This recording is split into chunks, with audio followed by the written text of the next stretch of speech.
Okay, so at the moment I'm fairly frantically busy.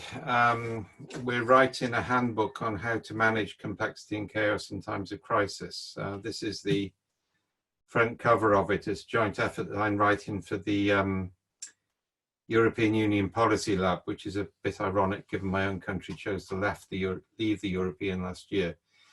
I'm going to address aspects of this, but this booklet is due to come out next week, and some of the stuff I'm going to talk about is contained within it. So the field I work in is called anthro-complexity. Complexity science has been around for some time and is mostly associated with people like Santa Fe. And a large part of it these days is really agent-based modeling. So we coined the term anthro-complexity some time ago to say that complexity in human systems is different, which is roughly summarized in this phrase, human beings aren't ants. So whereas I can model ant midden behavior, I can model termite nest building, it becomes extremely problematic with humans because we do things intentionally, we don't necessarily respond. We have intelligence, we can show altruism outside kinship groups and so on. So we get these extra levels of complexity. Now the origins of this work were in DARPA before and after 9/11. And I was then working for John Poindexter, who was, some of you know, was Reagan's former NSAs. I didn't know who he was until I decided I liked him and then realized who he was and discovered I wasn't meant to, but that's another story. And he had two major programs. One was called Total Information Awareness, which is the one he got into trouble for in Congress. And the other was called Genoa 2, which was myself and Merlo Park in the main. And we were working on creating human sensor networks. So how do you actually understand weak signals in human interactions and human behavior? And that work got picked up by the Singapore government, by Peter Ho in particular, who'll be known to several people on this call. And I was one of the two principal designers of the Singapore IRAS system, International Risk Assessment and Horizon Scanning. So and the work's subsequently developed over the last 10 years. I left IBM to form the company for this. So I want to raise three key issues from complexity, then do some of the cognitive science, then talk about what that means. So the only thing I can guarantee in any complex adaptive system is that whatever I do will have unintended consequences, which is quite scary. I might often show a picture of a cane toad here, just to upset Australians. So cane toads were introduced to Australia to control one pest, but then they become the dominant pest and so on. Now, unintended consequences can be good as well as bad. So there's a key principle in evolutionary biology called exaptation, which is a key aspect of what we do. So adaptation is a trait evolves over time. It's an evolutionary process. So dinosaurs' feathers evolve over time for sexual display, as far as we can see from the fossil records in China. They were very colorful. Some dinosaurs developed skin flaps on their forelimbs to better display the feathers. And those dinosaurs started to fall out of trees and discovered they could glide. So flight was a trait which evolved for one function under conditions of stress, exapted for another. The human cerebellum evolved in higher apes to do fine-grained manipulation of muscles in fingers, to pick seeds out of seed pods.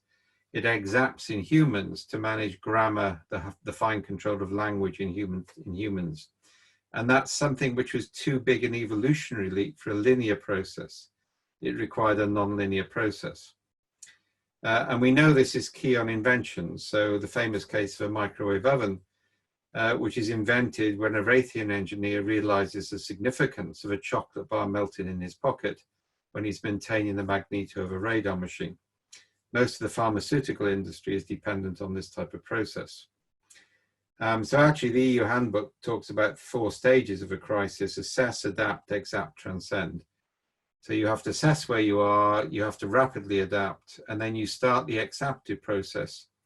You start the process of creating completely novel uses of existing capability, and that allows you to actually evolve out or to transcend the crisis as you exit.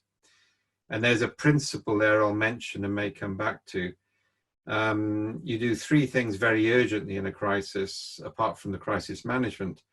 You created a learning and innovation team, which runs in parallel because you never had a better chance to change.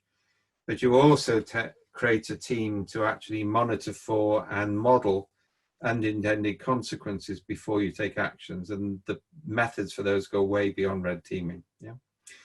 So unintended consequences are there. They can, if they're spotted early, they can be exploited or dampened. If they're spotted late, they're out of control. The third thing is a key concept in complexity is called a strange attractor. If you look it up on the web, you'll see what's called a Lorenz butterfly.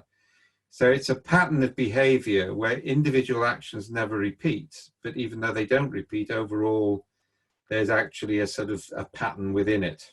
Yeah. And for those into Deleuzian epistemology, it's called an assemblage, and for those into narrative theory, it's called a trope. So what actually happens is somebody tells a story, somebody else tells a story. Those stories start to attract repetition or similar type stories. Then it becomes a pattern, and then you actually can't escape it. And that's kind of like what we see. We see patterns of narrative, and they move very, very quickly. And the work we originally did on DARPA on this was to identify the moment in time when a civilian population will decide to support terrorism. And I can think, if I go back to the 70s, where I was a young idealistic Jesuit postulant working on peace and reconciliation in Northern Ireland, and I got picked up by the RUC, the state police, and asked which of my legs did I want shot first.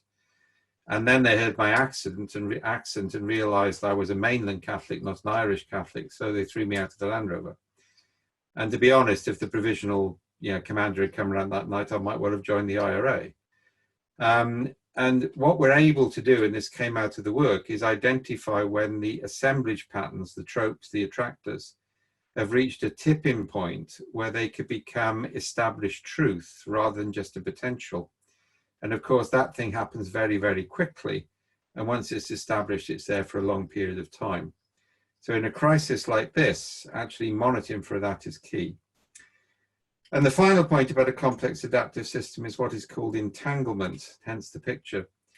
Alicia Gerraro, and if anybody wants, she, I, and Valdis Krebs and Ann Pendleton-Julian did a hugely popular webinar last week, which I can send you the link to, on complexity and covoid. Yeah, and one of the things Alicia famously said is a complex system is like bramble bushes in a thicket.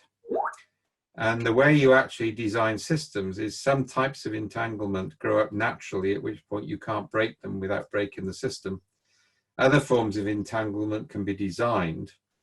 And a key aspect, and this is in the EU handbook, is how do you create entanglement so that things start to exit in the right direction? You can't predict where where the end point is, but you can actually make statements about the way you move forward from the present.